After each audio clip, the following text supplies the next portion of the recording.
Chapter 643. When an opportunity presents itself, how can one refuse?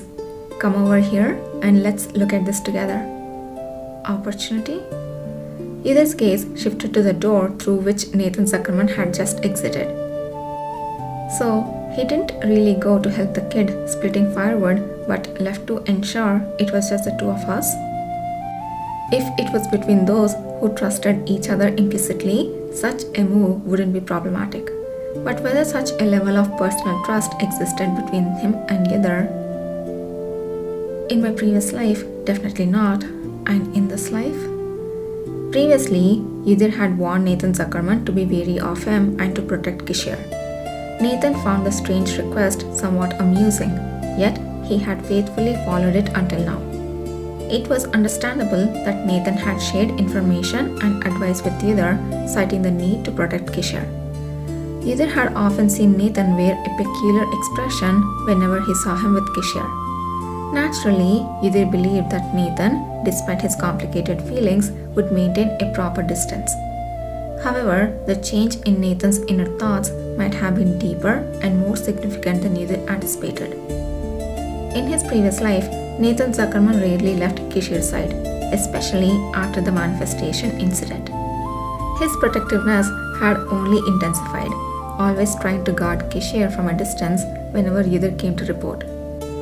For Nathan to leave his post on his own accord without any official reason or Kishir's command was unprecedented.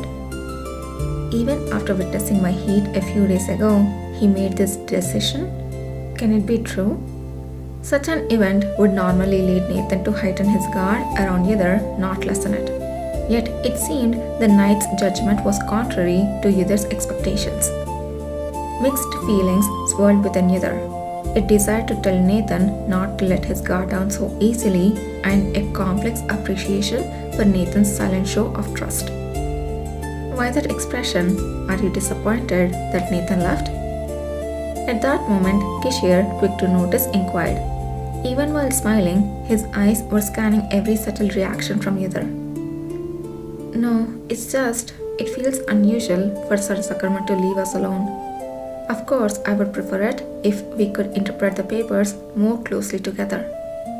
Yidhar cleared his mind. As he sat down beside Kishir, a faint scent wafted from him, tickling Yidhar's skin in a welcoming gesture before dissipating. Think positively. It's rare for someone like Nathan, who seldom shows his heart, to demonstrate his intentions this way. It's a sign of his trust and regard for you. Of course, it was natural. Warmth and contentment seeped through Kishir's voice. Yidhar, staring at the indecipherable script, suddenly spoke up. Truthfully, I thought he should be more wary of me. While I don't dislike being acknowledged, it does worry me a bit. What a world this is! Kishir exclaimed, his exaggerated surprise breaking into laughter. I have seen you strive for recognition, but to be uneasy about it is something else. Well, my assistant, who has declined the deputy commander position several times, is a remarkable person. It's like seeing that resolute side of you again, and it kindles a sense of nostalgia. It's not a joke. I know, Kishir's eyes softened. But have you considered that Nathan, knowing you say such things, ultimately had no choice but to trust and leave? What do you mean by that? As Yidhar slightly furrowed his brow, a finger gently approached, smoothing the crease with a soft press. No matter how much one tries to stay silent, if the other shows only perfection, leaving no room for doubt, and then goes a step further to say it's okay to even be more vigilant, in such case, even I would have to admit defeat. Yidhar wondered if Kishir already knew about the conversation he had once had with Nathan Zuckerman. It seemed impossible, yet his words were as precise as if he had been there. Nathan and you have quite a few similar traits in your personalities. I have always thought the two of you could become good friends. It seems like you have already started scheming together behind my back. But I mean, even better friends than that. ... What's so good about becoming friends? The notion that having a similar temperament to his was hardly a compliment to Nathan Zuckerman, wasn't it? And why was Kishi talking about this, smiling as if he was more pleased than anyone else? Did he actually enjoy the fact that Nathan Zuckerman and Yidder had conspired to share information about him? I'm pretty sure he was over the moon. Oh my gosh, two of my favorite people scheming, trying to see what is wrong with me. Oh my gosh, they're worried about me. These unclear thoughts flitted through Yidder's mind, but he remained silent. Yet, the significance of Nathan Zuckerman having left them alone seemed to have almost entirely dissipated. Well then, shall we take a closer look now? Kishir carefully placed a bundle of papers between their knees, making sure it was also visible to Yudhar. The papers, fragile as if they could crumble at any moment, transformed in Kishir's hands. As if possessed with a will of their own, they gently rose, easily shedding layers of what time had bound them, separating into 5 distinct sheets. First, I will read through them and then we will start interpreting. With that explanation, Kishir turned his gaze to the first sheet. Yudhir observed his red eyes calmly and quickly scanned the page. The man meticulously went through the first, then the second and the third pages. It was quite some time to flip through and read all 5 pages, an unbelievable feat considering it was an ancient script. After reviewing the pages, Kishir looked down as if digesting the content, and then, a while later, his gaze lifted again. He reached into his bag and pulled out a small book. A glance at the cover revealed it was a book on ancient grammar. When did you manage to pack that?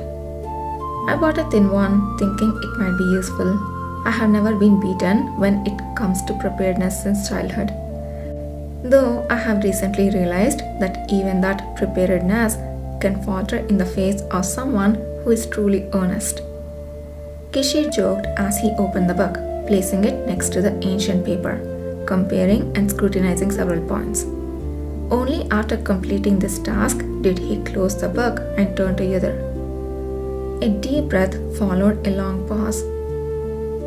This is really incredibly significant.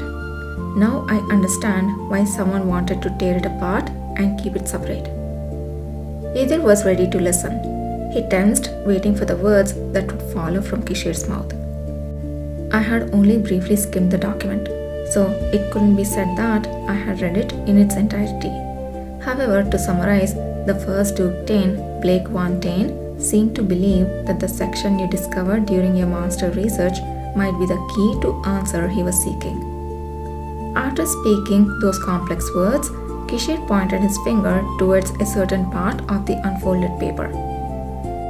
Some cursed beings had the ears of a rabbit, the wings of a bird, the tail of a dog, and the claws of a mole. Others wore the eyes of a cat and the scales of a fish.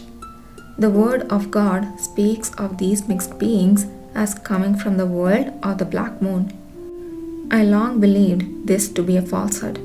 Yet, as time passed, while I compared and collected similar entities, my thoughts began to change. Silence followed. The cursed monsters sent by the black moon. Where did the curse originate? Where did the word, the god, begin? What is the black moon?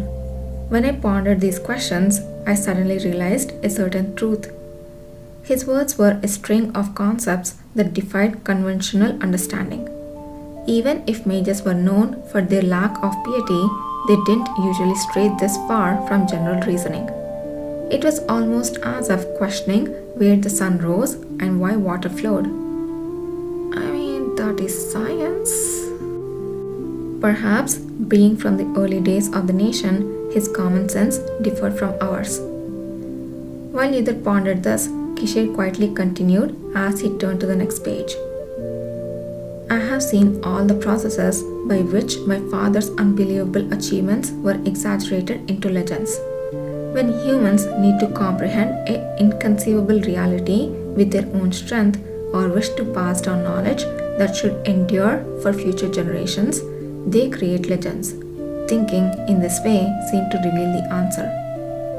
Kishir hesitated briefly after saying this. Is the word of God truly the word of a God? Okay, I see he's more of a science dude than a theology dude. I mean, I get it. I feel like everything is kind of a science, right?